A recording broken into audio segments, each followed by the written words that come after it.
É uma sensação de alívio, de leveza e de realização. De maneira, ok, eu acho que foi um período para mim importante, né? Como jornalista eu consegui me sentir fazendo um jornalismo, né, na sua essência, mas depois daquele período eu te confesso, cara, que eu cansei, velho. Nunca fui próximo de jogador, nunca tive relação de proximidade. Nunca fui cara de conversar com o jogador, assim, de falar com eles, fora do horário de trabalho ali, de treinamento. Nesse momento, não é a ideia revelar o meu time, mas eu vou revelar.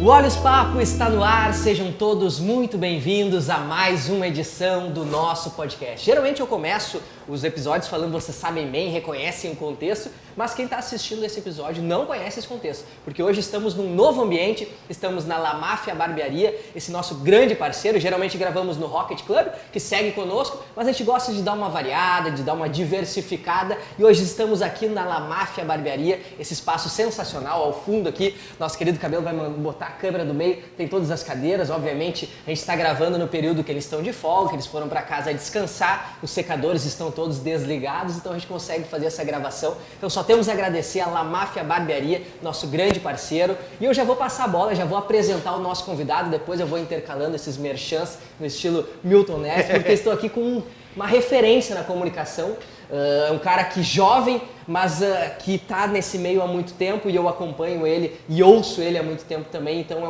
um grande orgulho ter do meu lado aqui Felipe Gamba. Como é que tá, Matheus? Obrigado, obrigado pelo jovem.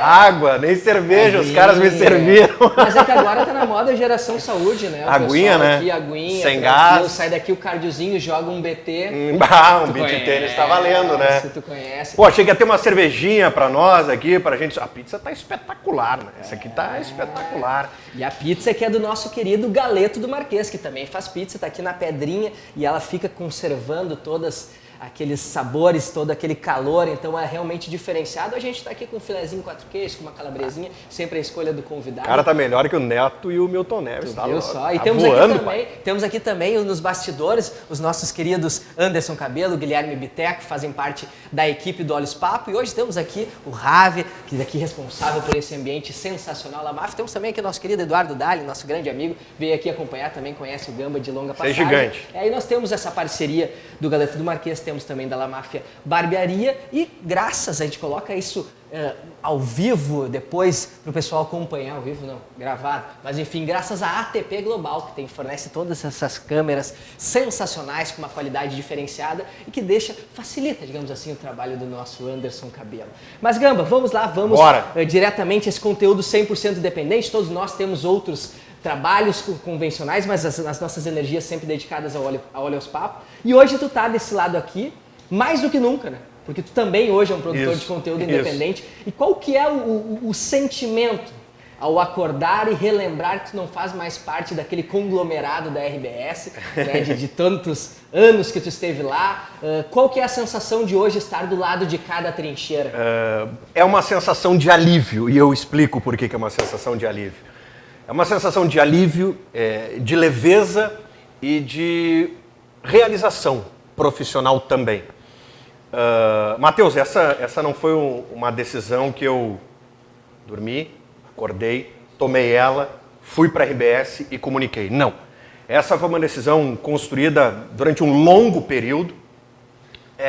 E todo esse período que eu fui pensando em como construir essa decisão, eu tive vários momentos de angústia, de aflição, de dúvida se realmente eu teria coragem para promover essa mudança. Eu acho que essa é uma palavrinha que eu usei bastante assim quando eu anunciei a minha saída, que foi a palavra coragem, realmente, porque desde setembro de 2022, quando eu decidi pela minha saída e decidi construir um projeto independente, autoral e tudo mais, eu sempre fui amadurecendo essa coragem, né, para chegar ao momento e tu promover essa ruptura.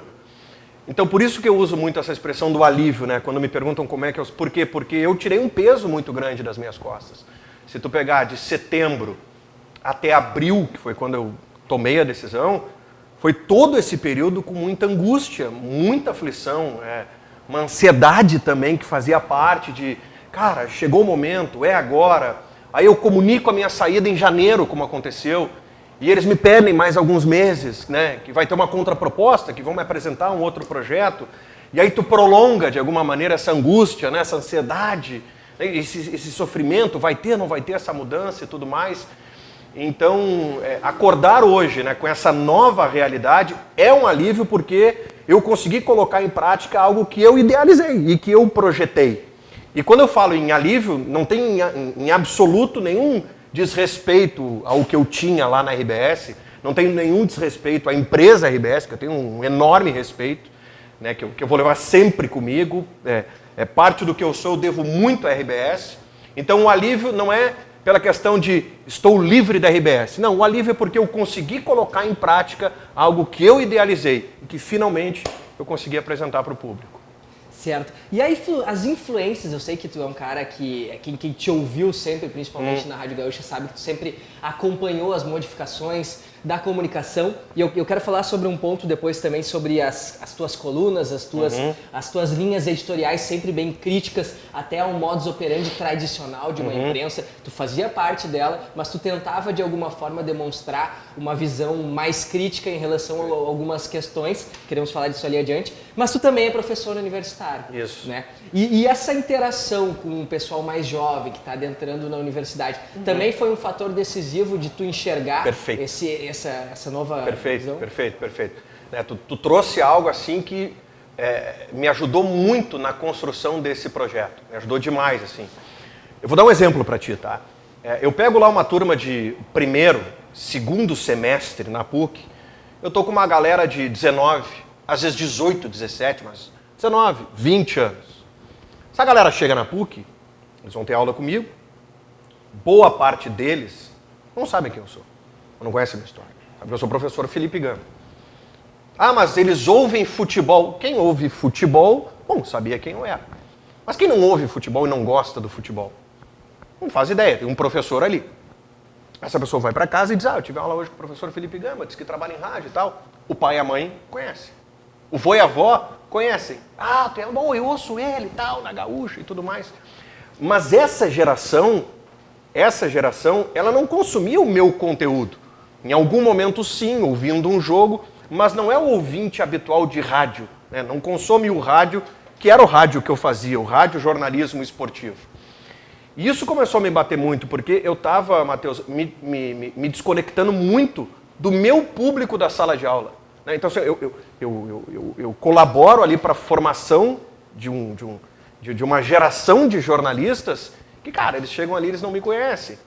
Mas não é o fato deles não me conhecerem que me incomodava. Era como eu estava desconectado das novas gerações. E a maior prova, a gente teve, eu já tinha essa noção, mas a maior prova a gente teve com as métricas desde o início do canal, que a gente começou a mensurar essas métricas, a gente começou a ver quem era o meu público efetivamente. E o meu público, cara, é 35 mais. O meu público é 30. O meu público não é a galera de 18, o meu público não é a galera de 25, o meu público é 35 mais. E essa chave eu precisava virar para também conversar com esse público. O público do 35 mais não vai deixar de me consumir. Talvez com uma menor intensidade, porque eu também não vou estar no dia a dia dessa pessoa que consome o rádio jornalismo tradicional. Mas, pô, o cara ouviu falar em mim em algum momento. O que o Gamba tá fazendo? Ah, ele tá com um canal no YouTube. Pá, deixa eu ver o que o conteúdo é. Ah, ainda tá falando de esporte, tá conversando com o jogador, com o ex-jogador. Bacana. Mas, ao mesmo tempo, quando eu viro essa linguagem, eu viro a proposta e eu vou para esse outro lado aqui, bom, eu começo a me conectar mais com o público que eu queria me conectar efetivamente. Então, tu trouxe um ponto que para mim é fundamental. Lá, quando eu comecei a construir, isso pegou muito para mim. E tem uma outra, né, que também é muito importante e é fundamental. Cara, eu tô com 41. Se eu não promovesse, ou tentasse promover essa virada agora, talvez eu não fosse promover mais. Talvez eu fosse me aposentar no rádio. Talvez eu fosse trilhar toda a minha carreira no rádio. O que seria maravilhoso, genial, não teria nada do que me arrepender. Mas era preciso que eu me desafiasse, assim. E era preciso que eu entrasse numa área de risco, né? Que eu me desafiasse, que eu tentasse entender esse público e que realmente eu saísse de uma zona de conforto, ok, vamos lá, vou me desafiar. E é exatamente isso que eu estou fazendo agora. Pode ficar à vontade de saborear Posso comer um aqui? pedacinho, por favor. Que eu vou só comentar sobre um detalhezinho importante. Nós estamos aqui nessa querida La Máfia e eles têm os planos aqui de planos mensais em que tu fideliza, tu vem fazer um cabelinho. O Gamba acabou cortando antes de vir, nós dias o Obrigado, Guilherme. corte dele. Obrigado, Guilherme. Legal. Fui na terça-feira, ele quarta. Cara, vai ser na La Máfia. Se tu quiser, tu pode fazer barba e cabelo. Legal, já tinha feito ontem. Na La Máfia, lá da Cidade Baixa, com o maestro Billy. Mas então tu fez no lugar... Fiz na firma. Certo. Porque eles têm planos, que é o Cosa Nostra Black, corte barba, Cosa Nostra Gold é bom, né? Gold, que é corte, e o Cosa Nostra Platinum, que faz a barba. Ou seja, cada um desses tu consegue conversar com eles aqui, eu quero fazer 1 mês, quero fazer 2 meses, 3 meses, e tu vai alinhando os valores ali para chegar legal no teu bolso e tu manter teu cortezinho sempre on. A gente falou, enquanto ele saboreia aqui mais um pedacinho dessa pizza do Galeto do Marquês, a gente falou sobre a influência dos mais jovens, né? O quanto isso te motivou a esse novo momento. Mas eu quero falar agora também sobre a influência dos mais antigos, porque tu faz parte de uma transição também de equipe na Rádio Gaúcha. Tu esteve lá em um ambiente onde frequentava Rui Carlos Oster, Lauro Quadros, Vianney, Paulo Santana, tantas figuras, alguns remanescentes como o caso do Guerra, mas hoje há uma transição, hoje há um Léo Oliveira, há um Vini Moura em algumas participações, que já gravou conosco aqui, um menino de não tem nem 30 anos, super jovem, tem também o Diogo, que também está há um tempo ali, mas há uma renovação, há uma modificação, há uma mescla. Como foi e qual foi a influência desses caras mais antigos também na tua formulação como comunicador? Eu nunca tinha parado para pensar nisso que tu falou agora, mas tu tem toda a razão. Talvez eu esteja no centro, né, dessas transições, assim, né? A minha geração seja essa geração do centro, assim, porque tem essa geração citada por ti, Rui, Lauro, Guerrinha, que ainda estava lá, o saudoso Vianney Carlé, o Pedro, e tem essa nova geração chegando, né? O Vini está chegando, e tem o Centrão. E tem o Centrão, o Léo Oliveira, o Gabardo, o Diogo é um pouquinho mais velho que a gente. Mas assim, o que eu posso colocar para vocês dentro dessa transição, digamos assim, é que conviver com as duas gerações, ou mais, fortalece muito assim o nosso compreender o jornalismo de várias formas. Porque essa geração mais antiga, e aqui não tem absolutamente nenhum teor pejorativo no mais antigo. Se hoje o rádio e o jornalismo esportivo são feitos da maneira como são, com a relevância que tem, muito é por conta dessas gerações que consolidaram esse processo. Mas tu pegar a visão de jornalistas mais antigos e como eles entendem a profissão, e essa nova geração que está chegando, tu tem que encontrar aí um denominador comum, né?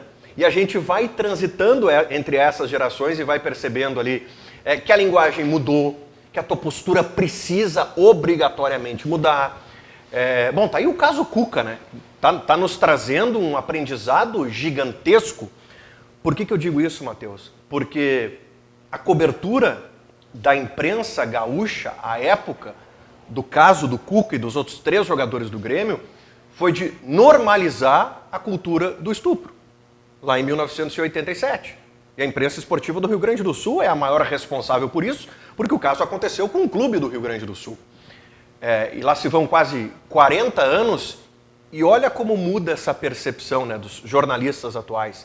Então foi o jornalismo atual que colocou luz sobre o caso Cuca. Foi o jornalismo atual que colocou luz sobre o caso Cuca, para fazer com que a gente reflita sobre como foi normalizado lá atrás. E, de novo, uma questão de geração, né?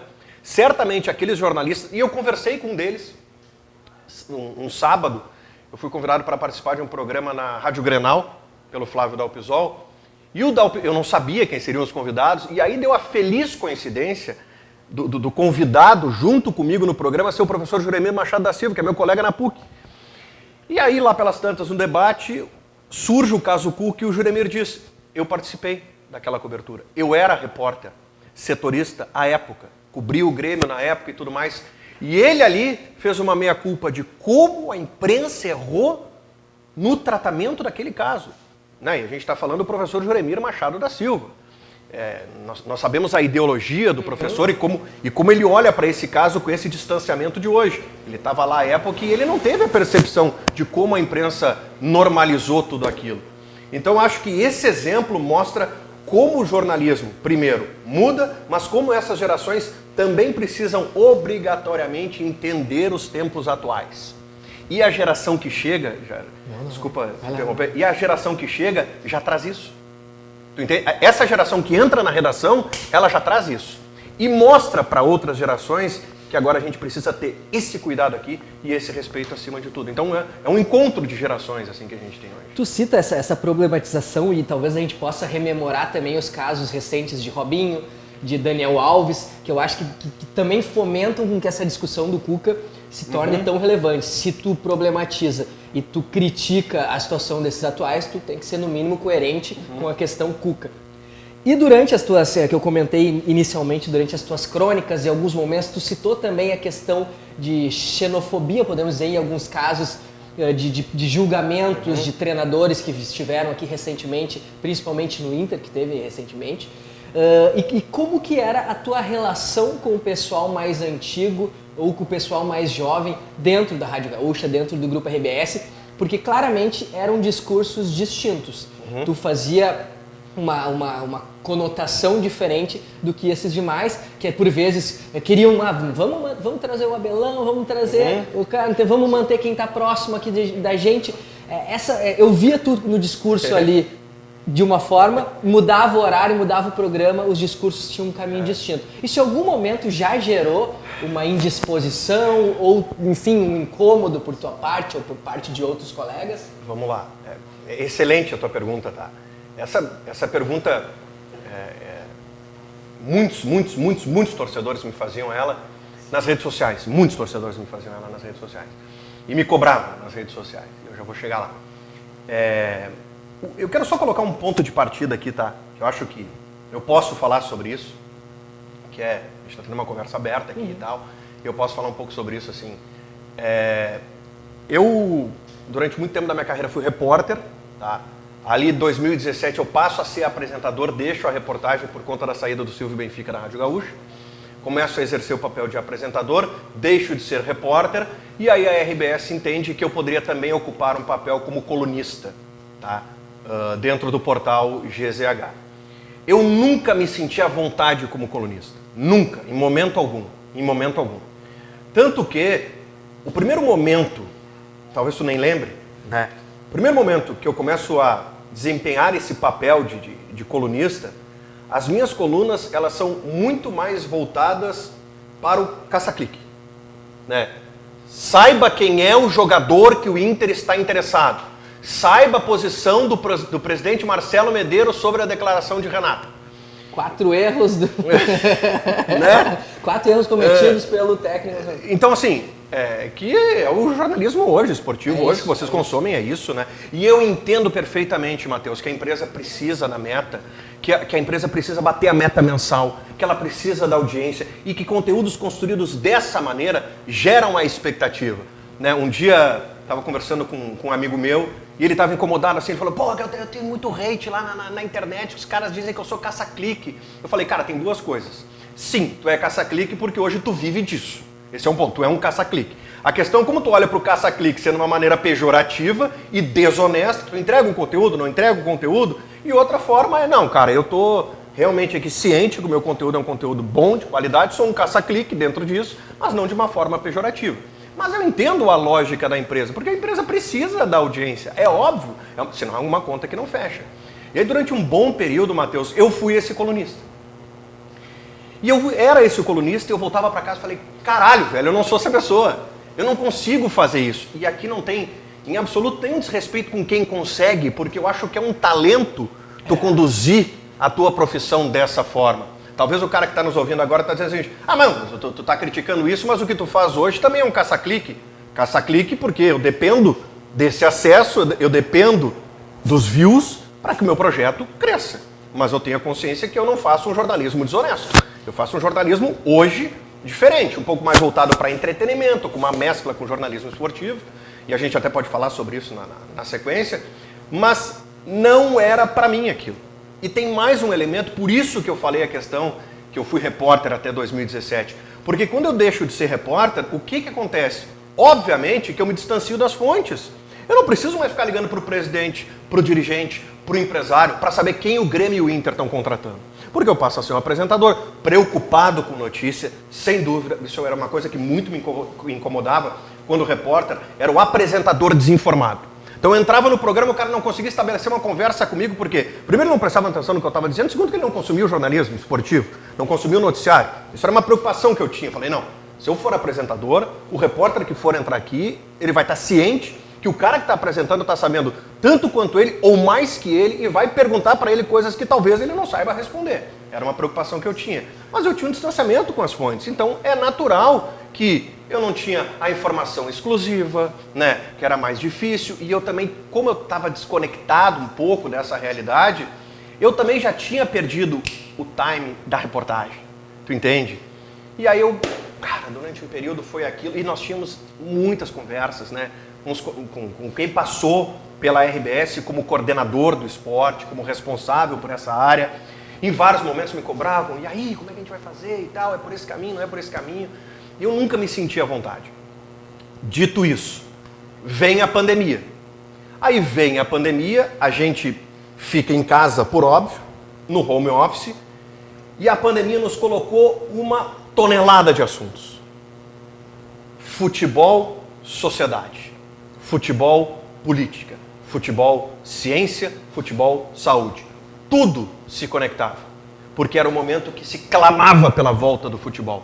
E ali nós tínhamos inúmeros assuntos que estavam passando batido. Os assuntos estavam passando batidos, ninguém discutia esses assuntos e a gente normalizando. O futebol tem que voltar, o futebol tem que voltar, o futebol tem que voltar. E ali eu encontrei assim, cara, eu acho que aqui a gente pode estabelecer algumas discussões aqui para além do jogo, porque não está tendo jogo, e a gente pode conversar aqui sobre questões realmente importantes, que eu considero importantes. Muito ciente, Matheus, que isso não dá audiência. Isso não dá... o Matheus, que é estudante de jornalismo, jornalista formado, ele, Matheus, consome. Nos nossos grupos nós discutimos as tuas colunas. Isso, mas aí é quase o... Bolha da bolha da bolha. bolha. Isso, é o colunismo do jornalista para o jornalista. Dificilmente conteúdos dessa forma, e aí eu lamento, mas dificilmente conteúdos... eu não vou falar, são conteúdos muito profundos, vai parecer que eu estou aqui me gabando, nossa, tu é muito intelectual. Não é isso. É que tu puxar por esse nicho é mais difícil, né? E muita gente lia aquilo ali, que merda que tu tá escrevendo, vai falar do Grêmio e do Inter que não estão contratando ninguém. Não quero ler essas merdas que tu tá escrevendo. Os caras me escreviam, porra, que cara chato, lacrador era o que eu mais ouvia, lacrador, canhota. Cara, eu ouvia muito isso. E aí começou a questão de tu, de alguma maneira, ok, eu acho que foi um período para mim importante, né? Como jornalista eu consegui me sentir fazendo um jornalismo, né, na sua essência, mas depois daquele período eu te confesso, cara, que eu cansei, velho. Eu cansei. Comprar briga. Eu cansei. Não é nem o comprar briga do tipo, para de escrever que não está dando audiência, porque nunca ninguém falou isso pra mim. Mas eu percebia, né, obviamente, que, cara, tu tá quase que enxugando gelo ali, né? Tu tá numa realidade que as pessoas querem consumir mais realmente o factual, a contratação, a especulação, a polêmica pela polêmica e tudo mais. E aí eu cansei, cara. Aí eu falei, escrever coluna não é pra mim. Escrever coluna não é pra mim. Eu não... E eu falava isso nas reuniões que eu tinha, dizia, cara, eu não me encaixei, eu tentei um formato, eu tentei outro formato, eu tentei um viés, eu tentei outro viés, e eu definitivamente não encaixei. Tanto que, se vocês forem pegar, eu não sei se as colunas estão lá à disposição ainda, não sei se depois que eu sair eles não excluem as colunas, não sei se elas ficam lá, não sei, te confesso que eu não vi, mas se vocês forem fazer uma pesquisa, tipo em 2022, cara, tem um gap gigantesco, eu parei de escrever, tem um gap gigantesco. Aí eu fiz uma coluna lá durante a Copa, que eu queria ter feito, depois não escrevi mais. Então assim, ali em 22, metade de 22 para virada, eu já não conseguia mais ter força e vontade para escrever, tu entende? O que é ruim para mim e o que é ruim para a empresa. E eu disse isso nas conversas que eu tive com eles. Olha, eu não estou conseguindo entregar e vocês não estão recebendo o que vocês esperam de mim. Então eu nunca me encontrei como um colunista, até porque eu não me via como colunista, tu entende? Eu acho que o cara, para ser colunista, o cara tem que ter um dom, né? O cara tem que ter um dom, pegar um assunto... sabe, uma fração de um assunto, transformar em algo bacana, relevante, interessante. Eu, quando era apenas consumidor do jornalismo, cara, eu pegava caras brilhantes lá, assim, porra, que encantava, né? Tu abria pelo fim, ou tu ia lá pegar um Armando Nogueira, um Tostão, caras que te faziam refletir sobre outras coisas. Mas, enfim, foi uma experiência que eu tive, mas que eu levo boas lembranças, sim, acho que foi uma experiência, mas eu nunca me vi como colunista efetivamente. Certo. Esse é o problema de trazer radialista pra cá, né, cara? Jornalista, os caras falam que é um... Mas é uma delícia, é uma delícia. Eu gosto de trazer, hoje a gente tá, o pessoal sabe que a gente costuma gravar 2, 3 episódios, hoje é só um, mas quando vem um comunicador aqui eu penso, tudo bem, eu posso relaxar. Eu toco a bola pra eles aqui, saboreio uma pizzinha enquanto eles vão desenvolvendo, isso é super bom. Durante a tua resposta, suscitou a época enquanto repórter, tua proximidade das fontes, obviamente dos jogadores, era também um período, não que faça muito tempo, mas tu tinha um pouco mais de acesso, né? Hoje em dia já é mais delicada essa questão de proteção de assessoria, tudo bem, é um novo momento, a gente compreende, não é uma crítica, é só uma constatação. Mas sobre esse novo momento, tu gravou recentemente, que já foi publicado até a nossa gravação, Guinha Azul, Pedro Henrique, Darley, qual mais que já saiu? Foram esses 3? Não. 3. Foram os 3 que já foram publicados, que demonstram que tu tem uma relação muito boa com eles. E eu cito aqui Duda Garbi, que pra mim é o exemplo máximo de um cara que sempre teve uma ótima relação com os jogadores e que hoje transformou nesse fenômeno que ele é a nível nacional, fazendo uma transmissão com o Galvão Bueno hoje, né, que é sensacional. Tu sempre teve essa ótima relação com os jogadores. Teve algum que tu lembra, algum caso específico de um atleta, ou de um treinador, ou de um dirigente específico que tu, cara, não pôde frequentar o ambiente? É curioso, assim, te ouvir falando isso, né? Porque eu nunca me vi como repórter próximo de jogador. Nunca fui próximo de jogador. Nunca tive relação de proximidade. Nunca fui cara de conversar com o jogador, assim, de falar com eles, fora do horário de trabalho ali, de treinamento. Mas aí tem um outro lado assim que me bateu muito assim nesse processo de construção desse projeto, que cara, tem uma equipe lá comigo, que nem tu tem uma equipe aqui, eu tenho produtores lá que trabalham comigo, a gente monta toda uma escala de gravações, a gente pensa quem a gente vai entrevistar, e aí quando a gente aborda o convidado, vamos pegar o Guinha Azul, Darley, que a gente já gravou, que foram caras que já jogaram, era a minha época de repórter, os dois, peguei o final do Darley, mas peguei todo o Guinha Azul no Inter, né? E os caras lembram de mim. Isso é legal. Os caras lembram de mim. Pela rádio, por óbvio, né? Então, isso é legal, porque de alguma maneira eu construí uma relação de respeito com eles, né? De respeito, profissional, exatamente isso. E isso é bacana. Os caras vão lá, aceitam conversar e tudo mais.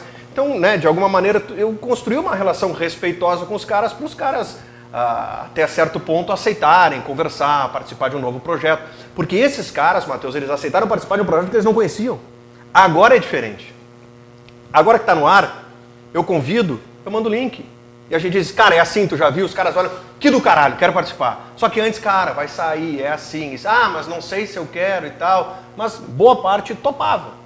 Não, vamos lá, falar com o Gamba e tudo mais. Mas eu nunca tive essa relação próxima. Mas era uma relação diferente, por quê? Porque o cara te conhecia. Ele saía do treino, ele olhava na tua cara um dia... Ele olhava, no outro dia tava lá o Matheus, o outro dia tava... Pô, Matheus, tá aqui a semana inteira. Aí ele chegava no assessor, quem é aquele? Não, ele é o repórter da Gaúcha, né? Ele cobre Inter agora, tá. Uma semana depois ele já passava por ti, dava bom dia. Na outra semana ele já apertava a tua mão. E na outra ele parava para tomar chimarrão contigo, perguntava como é que estavam as coisas e tal. Mas nunca foi uma relação de extrapolar, né? Pra amizade com o jogador, isso eu nunca tive. Mas eu lembro assim de várias passagens. Eu peguei toda aquela época do Inter vencedor ali, então... Hoje é quase que... Hoje é praticamente impossível isso acontecer. Mas um Fernandão chegar para treinar, sentar no banco do teu lado e ficar conversando. Termina o treino, antes do Fernandão entrar no carro dele, ele fica ali batendo papo, sabe? Um Guinha Azul, Yarley, o Alex então nem se fala, Índio, Edinho, Klemer. Então isso era muito comum.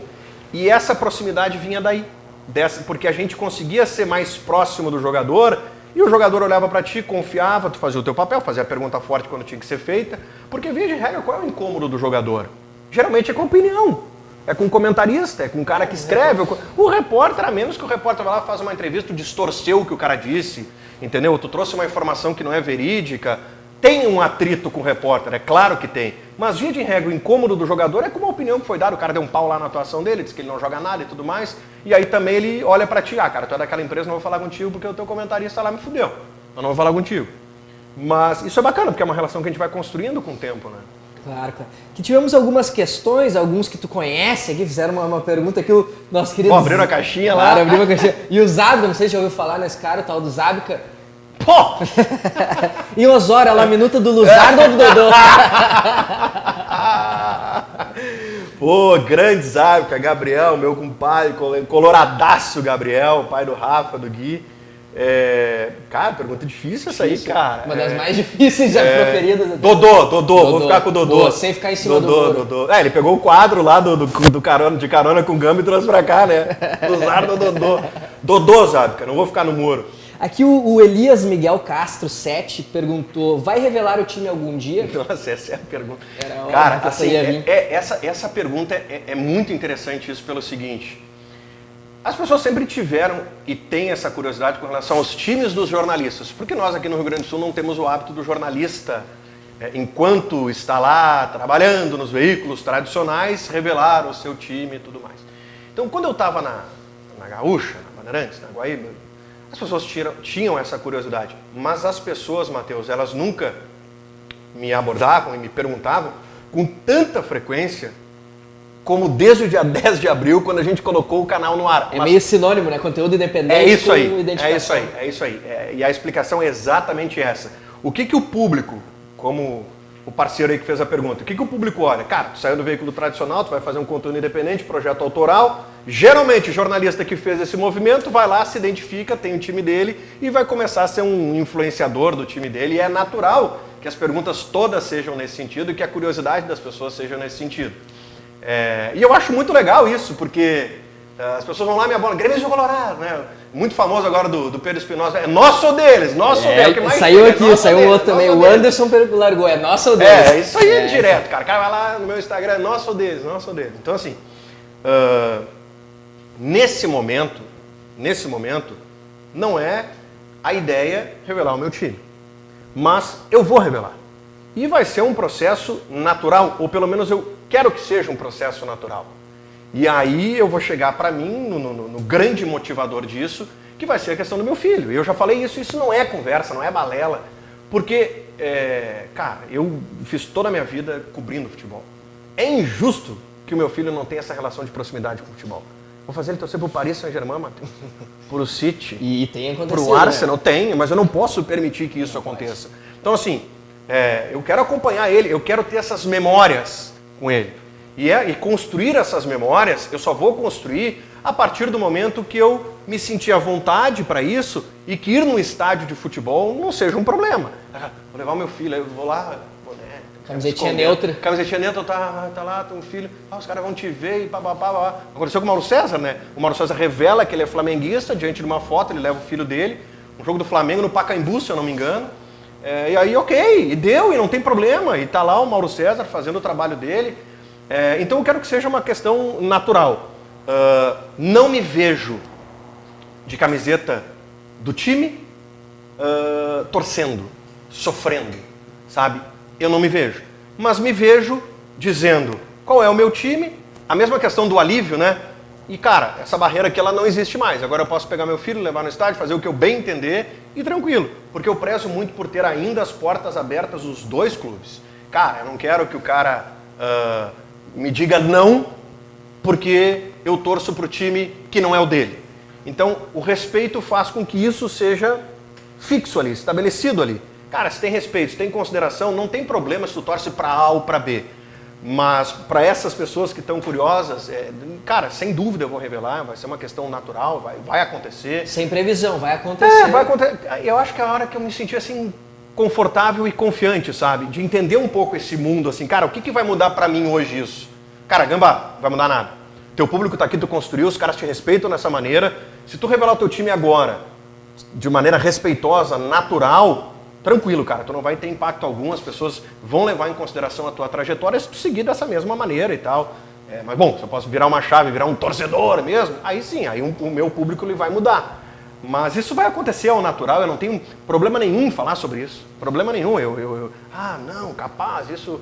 Porque eu quero que meu filho tenha isso, entende? Eu tenho lá colegas, cara, que têm filhos e tal, grandes e tudo mais, e que algumas desses filhos já estão na pré-adolescência, adolescência e tudo, e nunca tiveram essas relações, entendeu?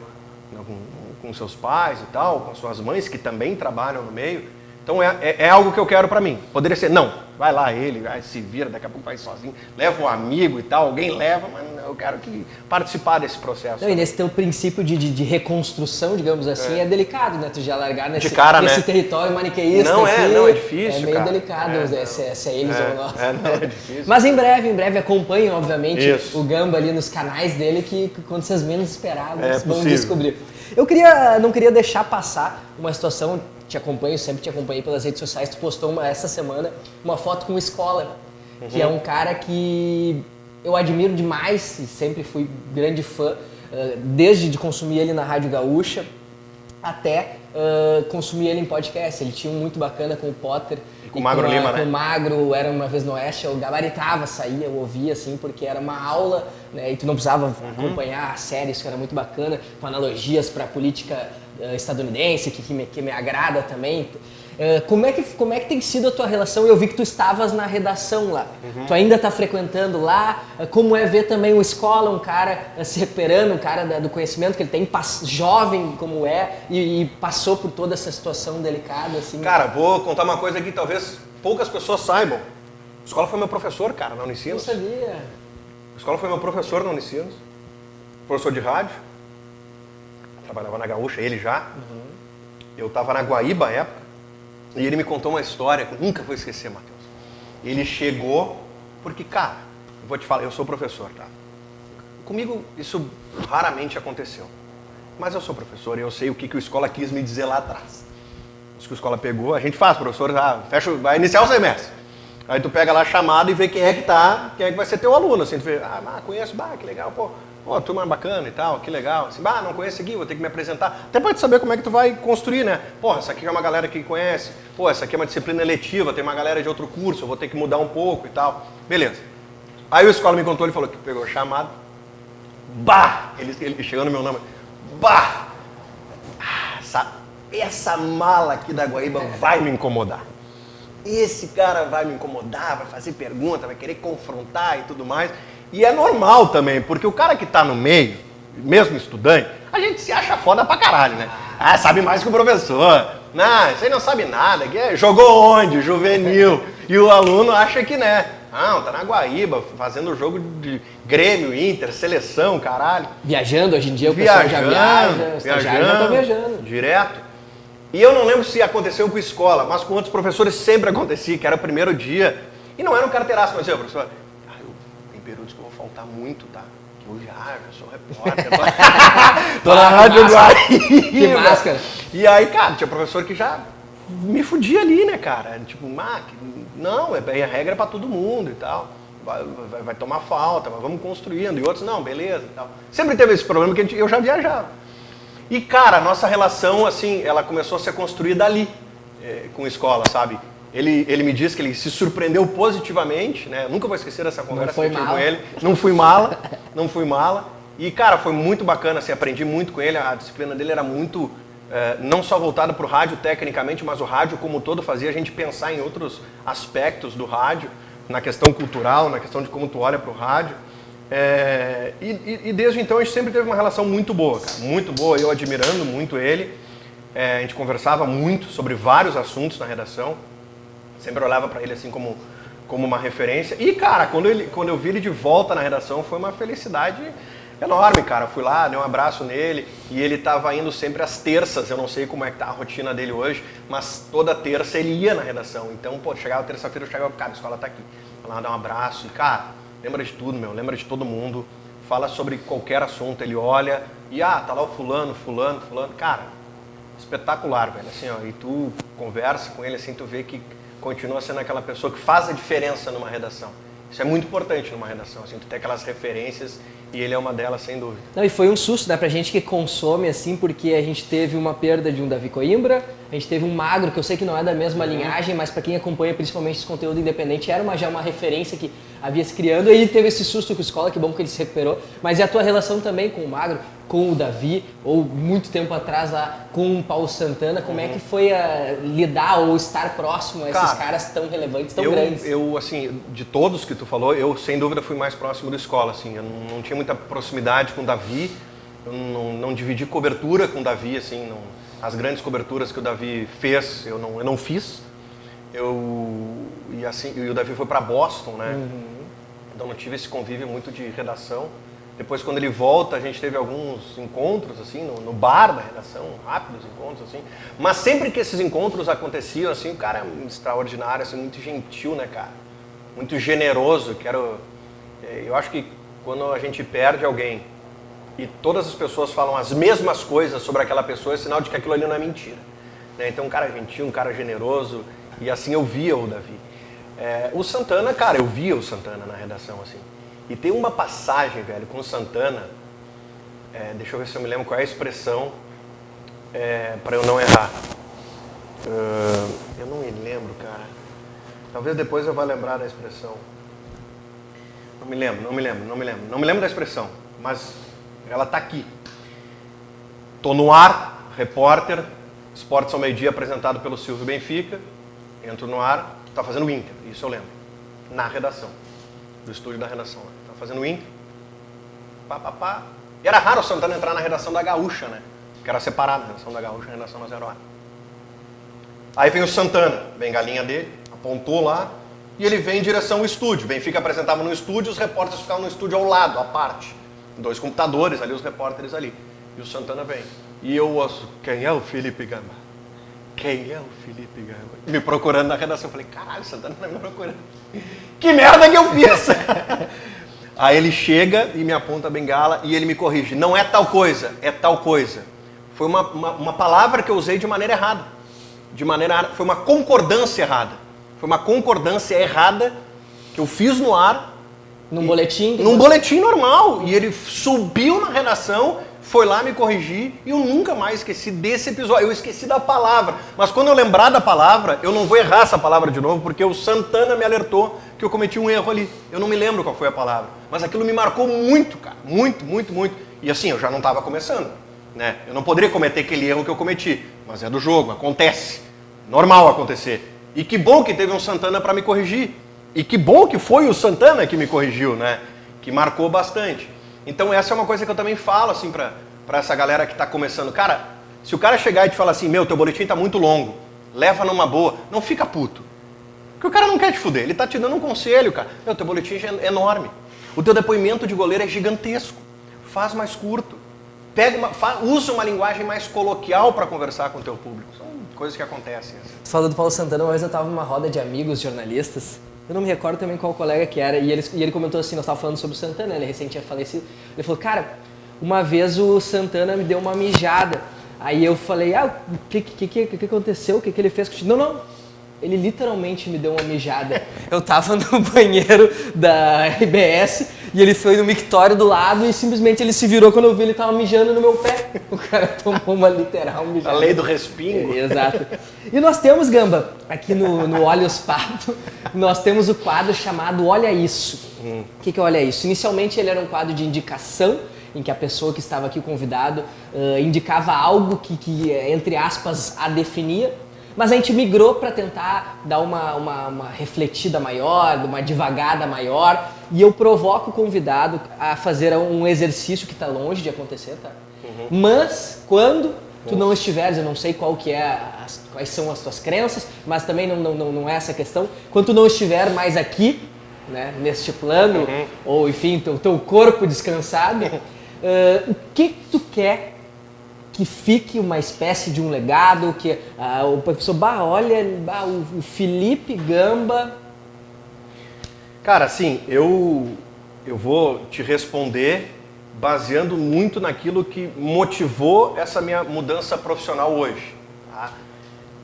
Eu sempre priorizei e pretendo seguir priorizando a minha família.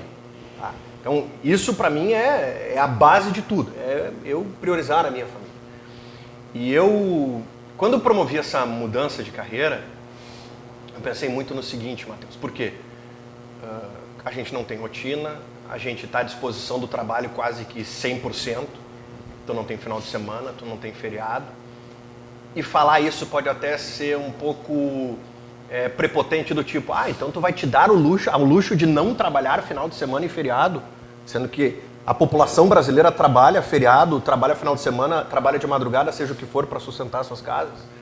não é por essa ótica. É pela ótica de, se eu tenho condições de tentar promover uma mudança profissional que impacte positivamente dentro da minha casa, eu vou fazer. E foi o que motivou essa mudança para que eu priorize a minha família. Então, sempre que eu comecei a pensar nessa construção, foi pensando na minha família. E nesse período de amadurecer essa ideia, passou para mim, no Instagram, um vídeo do Piangers, dando uma entrevista num podcast. E o Piangers falou algo que bateu muito para mim. Sabe aquela coisa de sinal? Caralho, isso aqui é um... Porque eu tava nesse momento assim.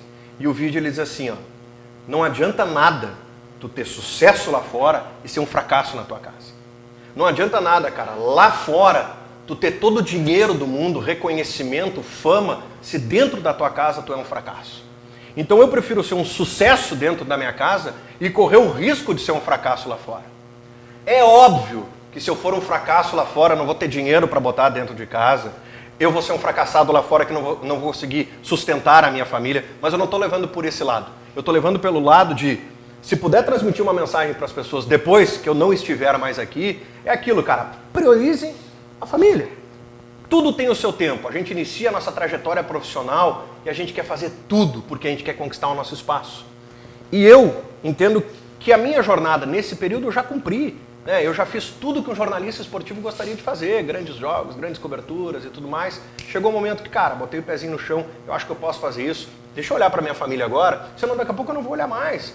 Daqui a pouco eu vou ter um outro filho, vou perder nascimento do filho, daqui a pouco eu vou perder aniversário do filho, entende? Os grandes momentos, essa questão do jogo, daqui a pouco eu vou perder, não vou ter com ele. Então eu prefiro olhar para a minha família e ver o sucesso dentro da minha casa do que propriamente o sucesso lá fora, que resulta num fracasso em casa, onde eu me torno um pai ausente, que o filho lamenta que eu não vou na apresentação do Dia dos Pais, que o filho lamenta que eu não estou lá para ele contar o primeiro dente que ele perdeu. Então, se puder ficar algo, eu nem vou colocar questões profissionais, o cara que fez cobertura. Não. É isso, que seja isso. Um cara com sucesso dentro de casa e fora de casa, eu complemento. Tomara. Complemento. Gamba, muito obrigado por ter vindo trocar uma ideia com a gente. Nós vamos daqui a pouquinho apagar as câmeras, terminar de comer essa pizza do Galeto do Marquês, o qual agradeço. Agradeço também a querida La Máfia, espaço que abrigou a nossa gravação de hoje, a TP Global. E eu digo que você que esteve conosco até agora, não tem desculpa. Te inscreve no canal, dá um like, ativa a notificação. Inclusive eu nem fiz esse pedido lá no início. E tem que pedir, porque senão o pessoal não faz. Tem que martelar nisso aí. Verdade. Isso é super importante para que os projetos sigam andando com as próprias pernas, sigam firmes, sigam trazendo pessoas diferenciadíssimas, como o caso do nosso querido Felipe Gamba que está conosco. Muito obrigado, Gamba. Valeu. Obrigado a vocês que estiveram até aqui. Vocês sabem, nossos vídeos saem nas segundas-feiras a partir das 20 horas do nosso canal. Se inscrevam aqui, se inscrevam no nosso canal de cortes, onde tem um resuminho também do que foi os nossos episódios. Nos acompanhem nas redes sociais, acompanhem o Gamba também lá e até a semana que vem. Um abração, tchau, tchau.